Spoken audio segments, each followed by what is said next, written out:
First of all ನನಗೆ ಓಂ sir ಜೊತೆ ಅವಕಾಶ ಸಿಕ್ಕಿದ್ದು specially women oriented subject. Thank you so much sir, thank you for this. ನಾನು ತ್ರಿಶೂಲಮಲ್ಲಿ ಇದಕ್ಕಿಂತ ಮುಂಚೆ ಸರ್ ಜೊತೆ ವರ್ಕ್ ಮಾಡಿದ್ದೀನಿ. ಒಂದಿಷ್ಟು ವರ್ಷ ಆಯಿತು ನಾವು ಶೂಟಿಂಗ್ ಮುಗಿಸಿ.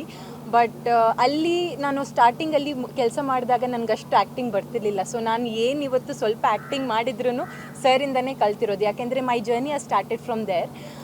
ಅದಾದಮೇಲೆ ಇವಾಗ ಸರ್ ನನಗೆ ಇನ್ನೊಂದು ಮೂವಿಯಲ್ಲಿ ಕೂಡ ಅವಕಾಶ ಕೊಡ್ತಾ ಇದ್ದಾರೆ, ಗೆರಿಲ್ಲಾ ವಾರ್ ಅಂತ ಮೂವಿ. ಇನ್ನೇನು ಅವ್ರದ್ದು 50th directorial. So I am really excited about it. ಇನ್ನು ಫೀನಿಕ್ಸ್ ಬಗ್ಗೆ ಹೇಳೋದಂದರೆ, ಸರ್ ನನಗೆ ಬಂದು ಈ ಮೂವಿ ನರೇಟ್ ಮಾಡಿದಾಗ ನಾನೇ ಸ್ವಲ್ಪ ಕೇಳಿದೆ, ಸರ್ ಐ ಯು ಶ್ಯೂರ್ ಕೆಲಸದವಳ ಪಾತ್ರ ಅದು, ಯಾಕೆಂದರೆ ನಾನು ಇಲ್ಲಿ ತನಕ ಮಾಡಿರೋ ಪಾತ್ರ ಎಲ್ಲ NRI ಕ್ಯಾರೆಕ್ಟರ್ ಅಥವಾ ಗ್ಲ್ಯಾಮರ್ ಕ್ಯಾರೆಕ್ಟರ್. ನನ್ನ ಸಾಂಗ್ ಇರಲಿ ಶೇಕ್ ಇಟ್ ಪುಷ್ಪಾವತಿ, ಅದರಲ್ಲೂ ಆಲ್ಮೋಸ್ಟ್ ಗ್ಲ್ಯಾಮರಸ್ ಆಗಿರೋ ರೋಲ್ಸೇ ಇರೋದು. ನಾನು ಜನರಲ್ ಆಗಿ ನಿಮ್ಮ ಮುಂದೆ ಬಂದಾಗ ಕೂಡ ನಾನು ಗ್ಲ್ಯಾಮರಸ್ ಆಗೇ ಡ್ರೆಸ್ ಮಾಡ್ಕೊಂಡು ಬರ್ತೀನಿ. ಸೊ ನಾನೇ ಅಂದ್ಕೊಂಡೆ ಇದು ಆಗುತ್ತಾ ಅಂತ.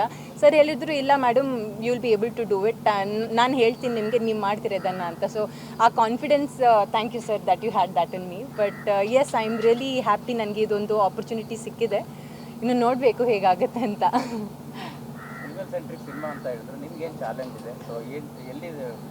ಸೊ ನಾನು ಹೇಳಿದ ಹಾಗೆ ಇದರಲ್ಲಿ ನಾನು ರೆಗ್ಯುಲರ್ ಪ್ಯಾಟರ್ನ್ ಇರೋ ಮೂವೀಸ್ ಥರ ನನಗೆ ಇಲ್ಲಿ ಆಪರ್ಚುನಿಟಿ ಸಿಕ್ಕಿಲ್ಲ. ಇದರಲ್ಲಿ ನಾನು 2 ಬೇರೆ ಬೇರೆ ಶೇಡ್ಸಲ್ಲಿ ಮಾಡ್ತಾ ಇದ್ದೀನಿ. ಫಸ್ಟ್ ಶೇಡ್ ನಾನು ಮನೆ ಕೆಲಸದವಳ ಒಂದು ಪಾತ್ರ, ಆ್ಯಂಡ್ ಸೆಕೆಂಡ್ ಹಾಫಲ್ಲಿ ಒಂದು ಬೇರೆ ಥರ ಕ್ಯಾರೆಕ್ಟರ್ ಇದೆ. ಅದು ಮೇ ಬಿ ಮೂವಿ ರಿಲೀಸ್ ಆಗೋ ಟೈಮಲ್ಲಿ we will discuss more about it. But ಈ ಕೆಲಸದವಳ ಪಾತ್ರ ಮಾಡೋದು ಒಂದು ಸ್ವಲ್ಪ ಚಾಲೆಂಜಿಂಗ್ ಆಗಿತ್ತು, ಅಂದರೆ ಡಿಫ್ರೆಂಟ್ ಆಗಿತ್ತು. ಪ್ರತಿಯೊಂದು ಮೂವಿ ಒಂದೇ ಥರ ಮಾಡಿದರೆ ನಮಗೂ ಕಲೀಲಿಕ್ಕೆ ಏನೂ ಸಿಗೋದಿಲ್ಲ. ಪ್ರತಿ ಮೂವಿಯಲ್ಲಿ ನಮಗೆ ಬೇರೆ ಬೇರೆ ಥರದ ಪಾತ್ರ ಎಕ್ಸ್ಪ್ಲೋರ್ ಮಾಡಲಿಕ್ಕೆ ಸಿಕ್ಕಿದಾಗನೇ ನಮ್ಮ ಒಳಗಡೆ ಇರೋ ಆ್ಯಕ್ಟರ್ ಹೊರಗಡೆ ಬರೋದು. ಸೊ ಐ ಥಿಂಕ್ ಫೀನಿಕ್ಸ್ ಮೂವಿದು ಈ ಪಾತ್ರ ಸ್ಪೆಷಲಿ ನನಗೆ ಒಂದು ನನ್ನ ಒಳಗಡೆ ಇರೋ ಆ್ಯಕ್ಟರನ್ನು ಒಂದು ಎಕ್ಸ್ಪ್ಲೋರ್ ಮಾಡೋ ಆಪರ್ಚುನಿಟಿ ತಂದುಕೊಟ್ಟಿದೆ.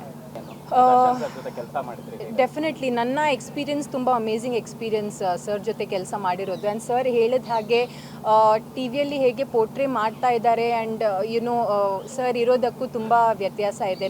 ನಾನು ಯಾಕಂದರೆ ಅವ್ರ ಜೊತೆ ತುಂಬ ಹತ್ತಿರದಿಂದ ಕೆಲಸ ಮಾಡಿದ್ದೀನಿ. ಆ ಸಾಂಗ್ ಟೈಮಲ್ಲೂ ನನ್ನ ಹತ್ರ ಕೇಳಿದ್ದು ಇಷ್ಟು ಅವರು ಪ್ರತಿದಿನ ಸೆಟ್ಟಲ್ಲಿ ಹೋದಾಗ, ಅಮ್ಮ ತಿಂಡಿ ತಿಂದೆ, ಅಮ್ಮ ಊಟ ಮಾಡಿದ್ದೆ ಅಂತ. So I really have lot of respect for him. And ಇದು ಡೆಫಿನೆಟ್ಲಿ ಸರ್ ಹೇಳಿದ ಹಾಗೆ ಇದೊಂದು ವಿಧಿ ಆಟ. ಇದರಲ್ಲಿ ನಾವು ಕಮೆಂಟ್ ಮಾಡೋ ಥರ ಏನಿಲ್ಲ. ನ್ಯಾಯಾಲಯ ಏನಿದ್ರು ಅವ್ರ ತೀರ್ಪು ಇನ್ನು final. But yes, very sad, ಇಂಥ ಒಂದು ಇನ್ಸಿಡೆಂಟ್ ನಡೆದೋಯ್ತು. ತುಂಬ ಒಂದು ಬ್ಯಾಡ್ ಇನ್ಸಿಡೆಂಟ್. ಗ್ಯಾರಂಟಿ ನ್ಯೂಸ್, ಸುದ್ದಿ ಖಚಿತ, ನ್ಯಾಯ ನಿಶ್ಚಿತ.